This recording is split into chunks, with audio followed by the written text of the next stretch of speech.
Franck Ferrand raconte sur Radio Classique.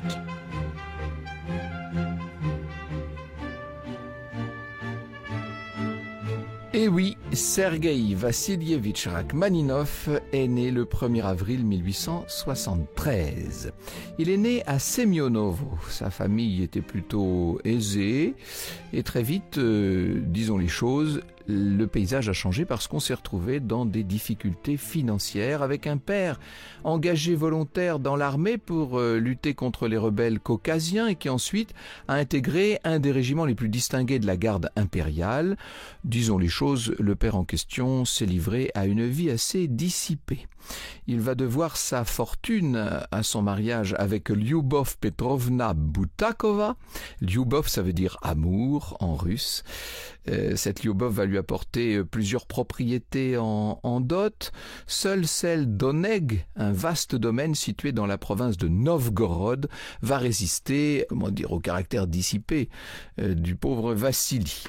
Sergueï est d'abord destiné à entrer avec son frère aîné Vladimir dans le corps des pages de l'école militaire impériale. Un mal pour un bien, il doit renoncer à cette carrière à cause des ennuis financiers de sa famille qui ne permettent pas de financer l'équipement et la pension, etc. Et petit à petit, l'idée de se consacrer à la musique va faire son chemin en lui. Et d'ailleurs, il ne fait là que reprendre ce qui est une vocation d'enfance, vocation qui lui était venue à l'époque où il accompagnait sa mère au piano. Et il était à l'époque guidé par sa seule intuition. Vous savez, il fait partie de ces pianistes innés d'une certaine manière. Comme il le racontera 50 ans plus tard, ses plus anciens souvenirs en ce qui concerne la musique remontent à une visite qu'il fait à son grand-père paternel. Serge, à cette époque, on va l'appeler Serge si vous voulez bien, n'a qu'un petit peu plus de 4 ans. Il l'accompagne au piano dans diverses pièces à 4 mains, ce qui comble de joie le vieil homme et remplit ses parents d'orgueil. Son père s'apprête à quitter femme et enfants et recommande au grand-père maternel, qui doit se rendre à Novgorod, de confier Serge à un bon prof de musique. Vous voyez quand même le caractère assez chaotique de cette enfance. Alors il va falloir choisir un professeur, en l'occurrence une femme, Anna Dmitrievna Ornazskaya, qui est pianiste diplômée du conservatoire de Saint-Pétersbourg. Serge va être son élève avec un tempérament qui est de nature plutôt contemplative. Voici ce que nous dit Damien Top dans un Rachmaninov paru aux éditions Bleu Nuit. Accoudé dans une barque, Sergueï passait des heures languides à rêver en écoutant les grandes cloches de la cathédrale Sainte-Sophie, dont l'écho lui parvenait englué de brume à travers les champs accablés de chaleur. Le son des cloches, dont les vaillantes volées faisaient vibrer le sol aux veilles des grandes fêtes, et les chœurs a cappella constitueront une source majeure d'inspiration. Franck Ferrand sur Radio Classique. Alors il y a une deuxième étape très importante dans la formation musicale de Rachmaninov, c'est l'initiative de son cousin Ziloti, qui a 22 ans, Ziloti, et qui déjà est pianiste professionnel. C'est un élève de Liszt qui apprécie les progrès et les dispositions de ce jeune garçon, et il va insister auprès de Lyubov, qui donc pour lui est sa tante, pour qu'elle mette le jeune homme entre de bonnes mains. Il n'y a qu'un homme au monde qui puisse faire quelque chose d'utile pour lui, et cet homme est Zverev, mon ancien prof à Moscou, dit Ziloti. Il faut que je vous le présente, ce Nikolai Zverev, personnage étrange qui semble tout droit sorti d'un de ces romans russes de l'époque, avec son humeur tellement capricieuse. Il vit avec sa sœur, qui est comme lui célibataire, dans un appartement transformé en une espèce de pensionnat où on accueille les plus brillants des élèves du conservatoire. Et là, on se charge de perfectionner leur talent par des méthodes qui sont pas très orthodoxes, disons-le, et c'est d'autant plus drôle à dire lorsqu'on parle de la Russie, mais qui sont exigeantes et qui portent des fruits. Ajoutons que Zverev ne fait pas payer ses cours, en tout cas, il ne les fait payer qu'aux élèves qui sont issus de familles riches. Il ne veut pas le moindre kopek de la part des étudiants démunis, et ça, évidemment, c'est une bonne nouvelle pour Serge Rachmaninov. Zverev est connu pour sa grande élégance. Il met un point d'honneur à faire habiller ses protégés chez son propre tailleur. Il exige d'eux qu'ils se conforment strictement aux règles de la maison. Il veille à leur moralité, à leurs occupations. Je lui dois le meilleur de ce qui est en moi, dira plus tard Rachmaninov. Ce Zverev est extraordinaire.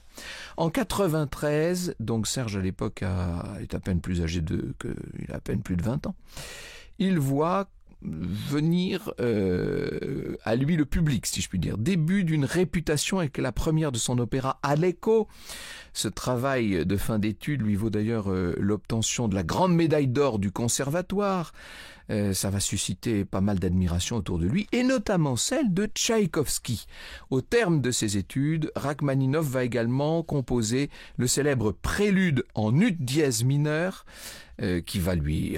alors ce prélude va lui apporter tout de suite la célébrité. C'est une célébrité précoce, peut-être aussi un peu gênante et difficile à supporter. Des années plus tard, Rachmaninov confiera, après avoir donné ce morceau en bis des dizaines et des dizaines de fois sur l'insistance du public, il avouera n'avoir plus aucune émotion quand il joue cette musique-là.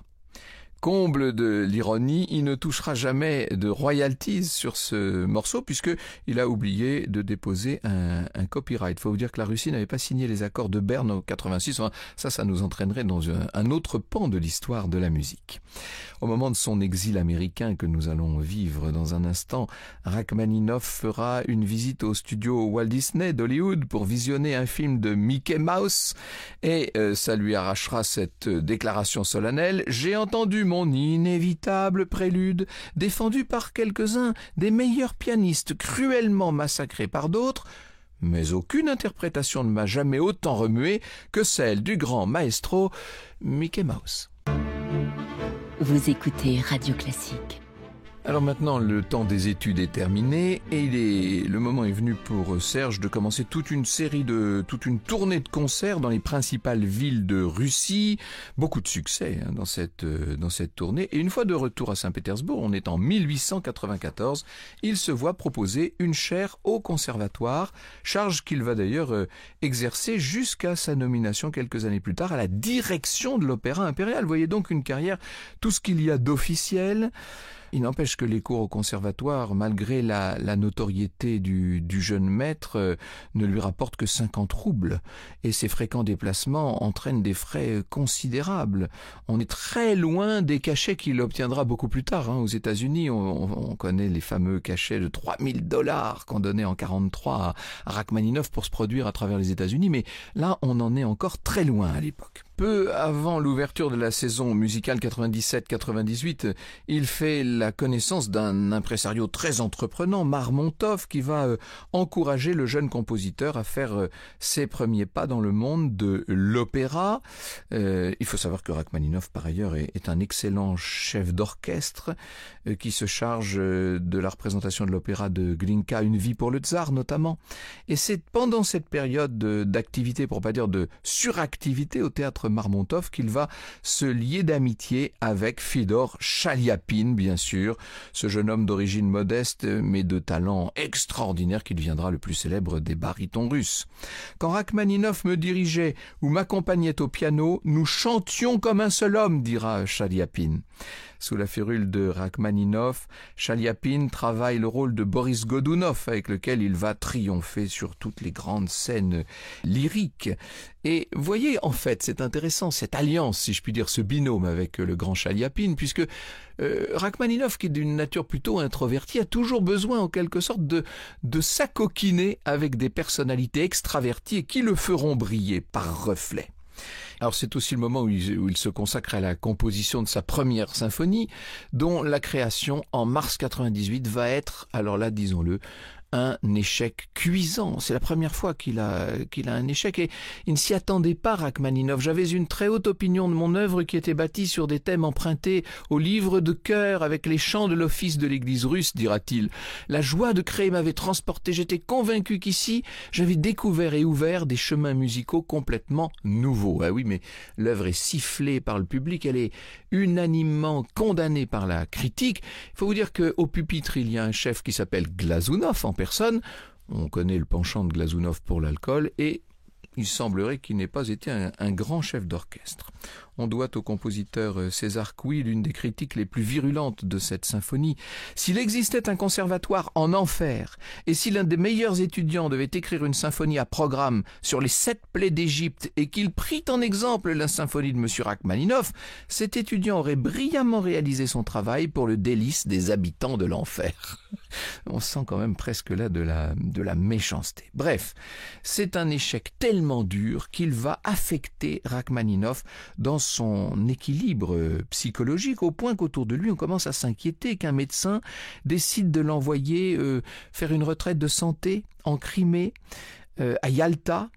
Antoine Tchekhov, qui soigne ses poumons tuberculeux, s'adresse à lui à l'issue d'un concert là-bas sur ces rivages ensoleillés. « Vous réussirez dans votre carrière artistique, jeune homme, lui dit le grand Tchekhov. « Mais qu'est-ce qui vous fait penser cela ?» dit Rachmaninoff. « C'est écrit sur votre visage. » La princesse Alexandra Lieven va mettre également Rachmaninoff en relation avec Tolstoï.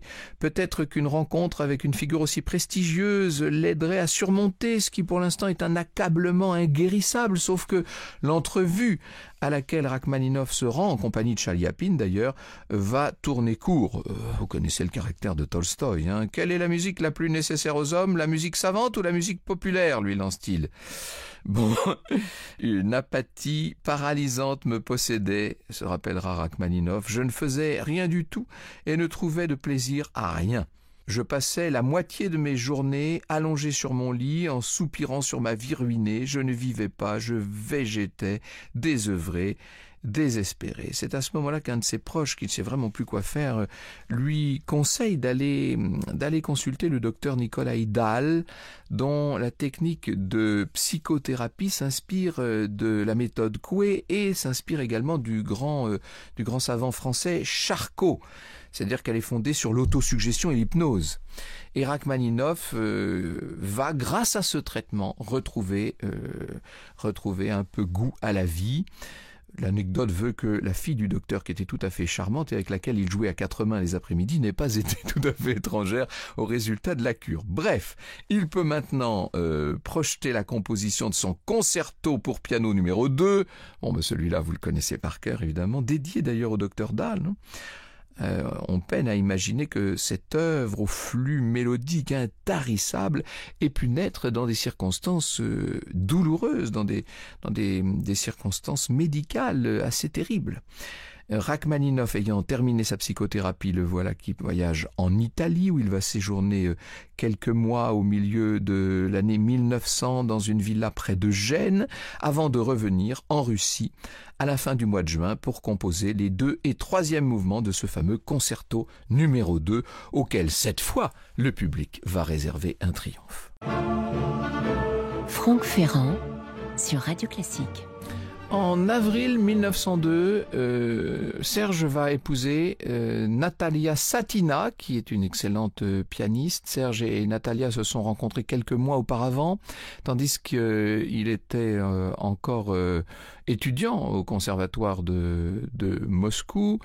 Les jeunes gens doivent vaincre toutes sortes d'obstacles pour concrétiser ce projet. D'abord, l'opposition familiale, mais aussi les lois civiles et religieuses, puisqu'ils sont cousins germains quand même, et qu'ils ne peuvent pas se marier dans la Russie d'alors. Il va falloir une dérogation, et que la dérogation soit signée par le tsar lui-même.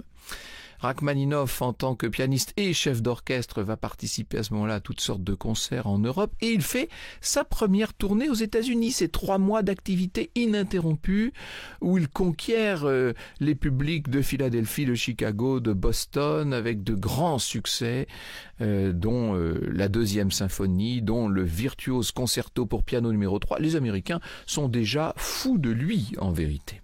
Il rentre en Europe, se rend en Russie où il continue de se produire assez souvent. Il parvient à se tenir un peu en marge des préoccupations des révolutions successives en Russie. Il se réfugie tout de même dans sa propriété d'Ivanovka où il compose en toute quiétude, mais de temps en temps, avec son condisciple Scriabine d'ailleurs, d'une nature assez indolente. De temps en temps, il regarde ce qu'il se passe parce qu'il y a la Première Guerre mondiale qui a précipité ces événements en Russie et tandis que le conflit fait rage, Rachmaninov se voit offrir la possibilité d'une tournée dans les pays scandinaves. Il part avec toute sa famille à Noël 17. Autant vous dire que le pays est complètement sans dessus dessous. C'est la révolution bolchevique, bien sûr. Il ne reverra jamais la Russie, Rachmaninov. Avec son épouse sur un petit navire qui bat pavillon norvégien, il va gagner l'Amérique du Nord et débarquer à Long Island en novembre 1918. Et on est juste au moment de l'armistice, par ailleurs. Et la famille ne tarde pas à apprendre que la fameuse datcha d'Ivanovka a été saisie et pillée, et même brûlée. Il confiera à un journaliste « En quittant la Russie, j'ai laissé derrière moi l'envie de composer. En perdant mon pays, je me suis aussi perdu moi-même. » Franck Ferrand sur Radio Classique. Il ne compose plus, Rachmaninov. Il se consacre à son activité de pianiste pour assurer la subsistance de sa famille à 45 ans. Il s'emploie à perfectionner sa technique avec des exercices quotidiens, 5 heures de piano par jour pour apprendre un nouveau répertoire. L'exil fit perdre à la Russie l'un de ses meilleurs compositeurs, écrit Damien Top. Elle donna à l'Occident l'un de ses plus grands pianistes. Et c'est vrai que dans ce domaine, celui de l'interprétation, Rachmaninov fait l'unanimité. Il faut le voir, il faut l'imaginer. Il fait 1m90 avec des mains immenses, de véritables battoirs qui peuvent plaquer un intervalle de 12e et qui le rendent familier des pires difficultés techniques. Le pianiste le plus fascinant depuis Busoni, dira Arthur Rubinstein. Et pour Claudio Arrau, un des rares vraiment dignes d'immortalité. Vous savez que Horowitz, de son côté, vénérait Rachmaninov comme un dieu. Il s'est donc installé aux États-Unis, Rachmaninov, devenu interprète, vous l'avez bien compris. Oh là, il a tout ce qu'il désire, sauf la possibilité de revenir en Russie. C'est cette nostalgie de l'exil qu'il va connaître, un peu comme celle qui avait tellement tenaillé Chopin par rapport à la Pologne.